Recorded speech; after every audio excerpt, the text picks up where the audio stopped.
Welcome to SATV News. This is Anaf Hussain with our headlines.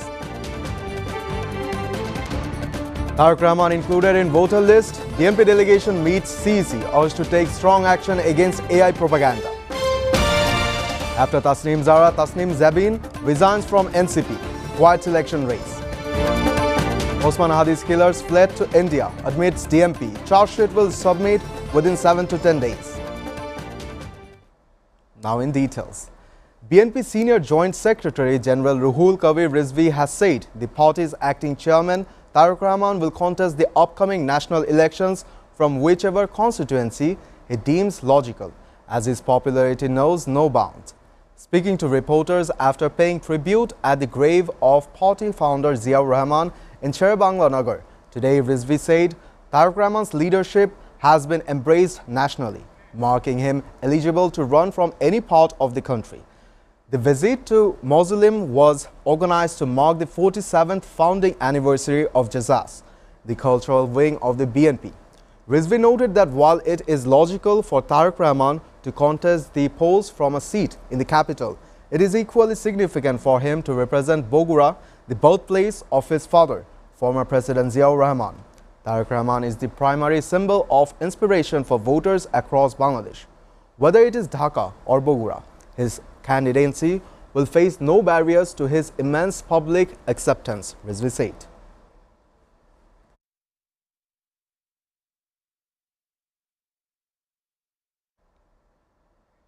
Tasneem Zabin was announced her resignation as a joint convener of the National Citizen Party NCP and said she will not be contesting upcoming general election.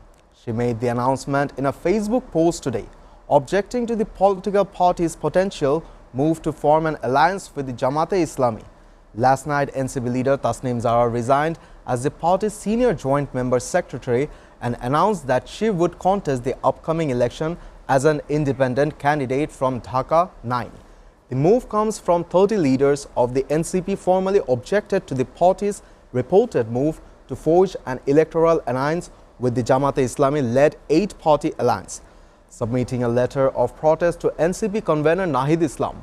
Earlier this month, the NCP announced a preliminary list of candidates for 125 constituencies for the upcoming election. According to that list, Tasneem was supposed to contest the polls from Dhaka 17.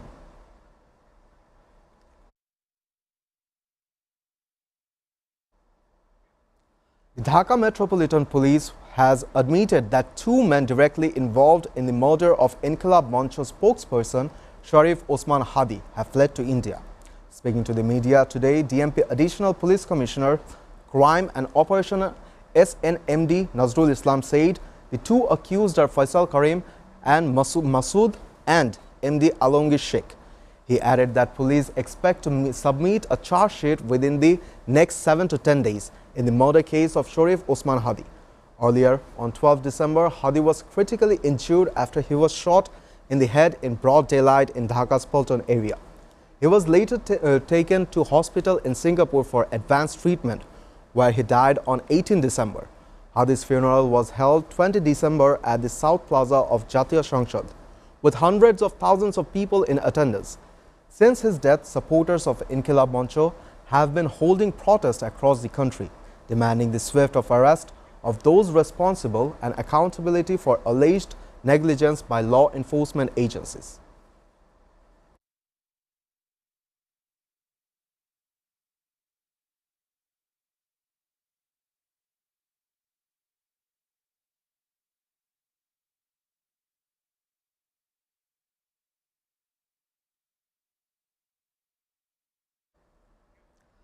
Justice Zubair Rahman Chaudhary of the Appellate Division of the Supreme Court was sworn in today as the 26th Chief Justice of Bangladesh. President Muhammad Shahabuddin administered the oath of office during a ceremony at Darbar Hall of Bangabon here. Chief Advisor Professor Muhammad Yunus witnessed the ceremony. Advisor to the interim government judges, chief of the 3 services and Supreme Court lawyers, including Bar Association leaders, among others, were present at the oath-taking ceremony. Cabinet Secretary Dr. Sheikh Abdul Rashid conducted the oath-taking ceremony at about 10:35 a.m. Earlier, President Mohammad Shahabuddin, under the authority bestowed upon him under Article 95 of the Constitution, appointed Justice Zubair Rahman Chaudhry as the country's 26th Chief Justice. Earlier, the Law Ministry issued a Gazette notification on the appointment on December 23, saying the appointment will come into effect from the day Zubair Rahman take oath of office. Meanwhile, the tenure of the country's 25th Chief Justice, Syed Rifat Ahmed, ended on Saturday as he went on retirement.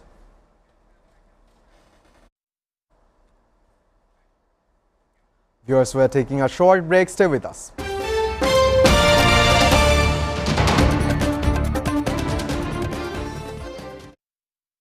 কঠোর কর্মতৎপরতা ও নিষ্ঠায় SA পরিবহন parcel and courier service এখন 16 কোটি মানুষের হাতের নাগালে।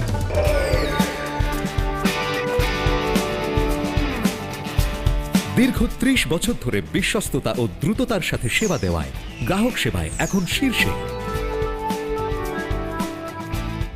বাংলাদেশে গ্রাহক সেবার সাফল্যের পর এসএ পরিবহন পার্সেল অ্যান্ড কুরিয়ার সার্ভিস এখন বিশ্ব বাণিজ্য কেন্দ্র সিঙ্গাপুরে।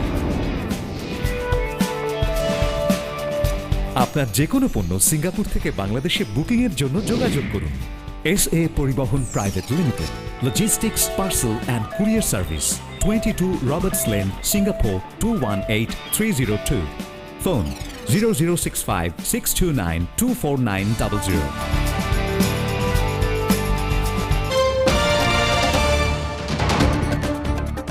Welcome back. You're watching SATV News. News from abroad. Overshadowed by civil war and doubts about the credibility of the polls, voters in Myanmar were casting their ballots in a general election starting today, the first since a military coup toppled the last civilian government in 2021. The junta that has since ruled Myanmar says the vote is a chance for a fresh start politically and economically for the impoverished Southeast Asian nation. But the election has been derided by critics, including the United Nations, some Western countries and human rights groups, as an exercise that is not free, fair or credible, with an junta political parties not competing. Nobel Peace Prize winner Aung San Suu Kyi, deposed by the military months after her National League for Democracy won the last general election by a landslide in 2020, remains in detention, and the political party she led to power has been dissolved. In this election, the military aligned Union Solidarity and Development Party, led by retired generals and fielding 1/5 of all candidates against severely diminished competition, is set to return to power, said Lalita Hongwong, a lecturer and Myanmar expert at Thailand's Kasetsart University.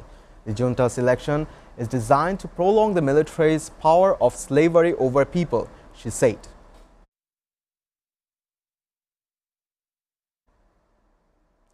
China on Saturday passed revisions to a key piece of legislation aimed at strengthening Beijing's ability to wage trade war, curb outbound shipments from strategic minerals to sex dolls, and further opens its $19 trillion economy.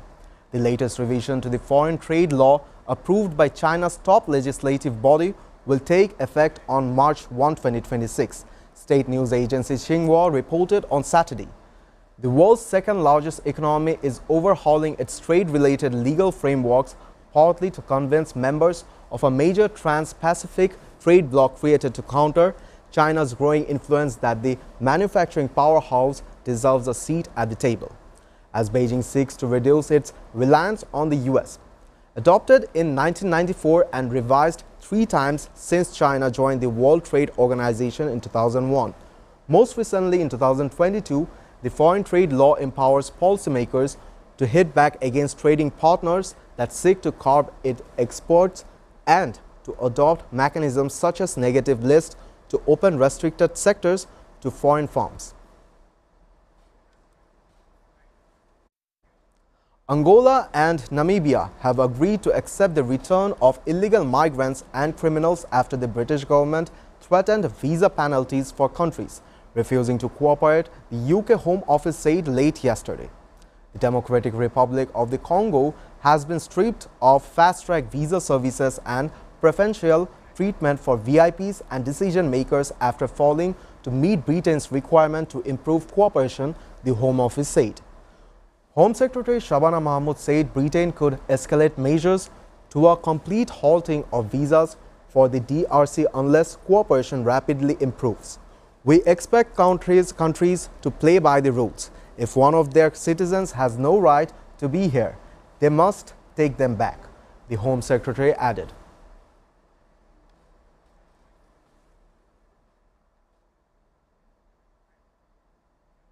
Russian President Vladimir Putin said Ukraine was in no hurry for peace, and if it did not want to resolve their conflict peacefully, Moscow would accomplish all its goals by force. Putin's remark on Saturday, carried by state news agency TASS, follows a vast Russian drone and missile attack that prompted Ukrainian President Volodymyr Zelensky to say Russia was demonstrating its wish to continue the war while Kiev wanted peace. Zelensky is ready to meet U.S. President Donald Trump in Florida on Sunday to seek a resolution to the war Putin launched nearly 4 years ago with a full-scale invasion of Russia's smaller neighbor. The White House did not immediately respond to a request for comments on Putin's remarks.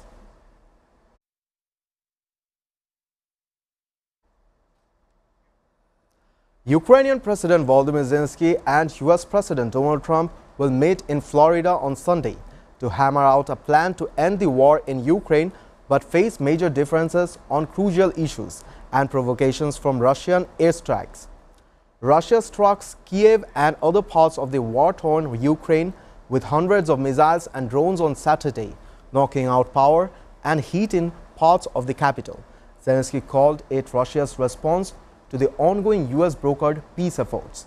Zelensky has told journalists that he plans to discuss the fate of eastern Ukraine's contested Donbas region during the meeting at Trump's Florida residence, as well as the future of Zaporizhzhia nuclear power plant and other topics.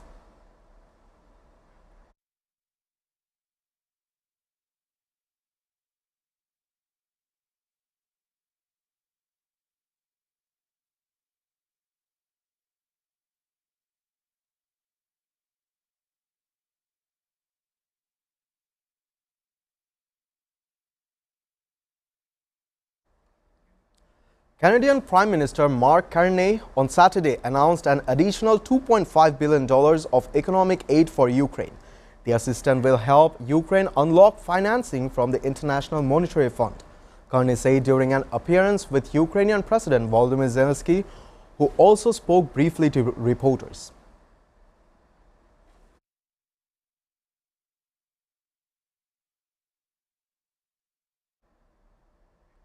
A 7.0 magnitude earthquake struck some 32 kilometers off Taiwan's northeastern coastal city of Yilan on Saturday, the island's weather administration said, with no immediate reports of major damage. The quake, with a depth of 73 kilometers, was felt across Taiwan and shook buildings in the capital, Taipei. The administration said, assigning it an intensity 4 category, meaning there could be minor damage. Taipei city's government said there was no major damage reported in the immediate aftermath, with some isolated cases of damages, including gas and water leakage and minor damage to buildings.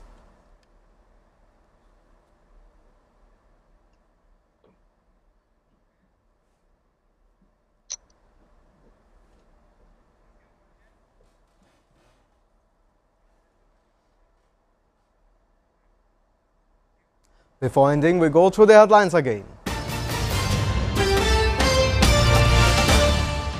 Tareq Rahman included in voter list. PNP delegation meets CEC, urged to take strong action against AI propaganda. After Tasneem Zara, Tasnuba Zebin resigns from NCP, quiets election race.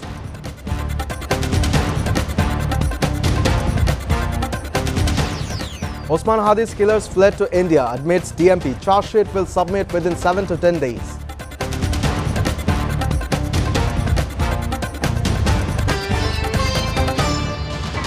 You're up to date with our top stories so far here on SATV. And to know the latest news, visit www.satv.tv. Stay with us.